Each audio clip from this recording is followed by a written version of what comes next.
Avez-vous du nez, madame, monsieur? Non, je veux dire vraiment du nez. Dernièrement, une équipe scientifique française a publié une étude sur un sujet qui nous intéresse tous, notre odorat.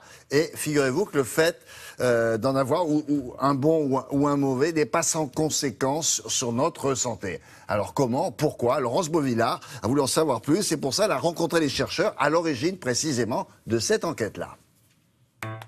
Le nez, ça s'éduque. Les parfumeurs sont capables de nommer des centaines d'odeurs grâce à un entraînement intensif. À Lyon, on a testé plus de 4000 personnes afin de mesurer les capacités olfactives des Français. Nous ne sommes pas tous égaux face à l'odorat. Il y a un Français sur 10 qui développe des déficits olfactifs.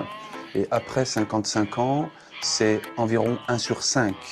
Alors ce chiffre est à nuancer en fonction du genre, puisqu'il y a environ 25% des hommes qui vont développer un déficit olfactif après 55 ans et 15% des femmes. C'est pas de la noix de muscade, de la menthe alors? L'être humain est d'abord capable de discriminer des odeurs, c'est-à-dire dire que cette odeur est différente de celle-là. Et on peut discriminer plus de 1000 milliards d'odeurs différentes. Ensuite, pour ce qui est de l'identification, on a des performances quand même assez réduites, parce qu'on n'a pas appris à nommer les odeurs.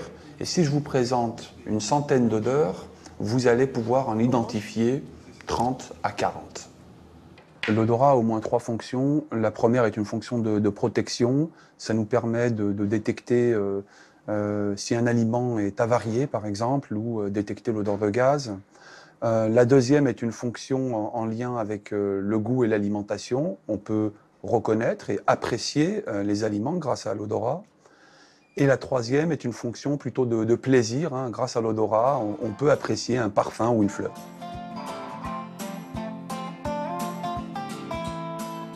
On a pu déterminer que dans certaines maladies, comme la maladie d'Alzheimer, les troubles de l'odorat étaient très fréquents. Par exemple, c'est plus de 80% chez le patient Alzheimer. Chez les personnes âgées, un certain nombre d'entre elles vont avoir des modifications de leur comportement alimentaire et on fait l'hypothèse que ces modifications sont liées à l'apparition d'un déficit olfactif. Donc remédier l'odorat de ces personnes pourrait les aider à mieux manger et donc mieux apprécier les aliments.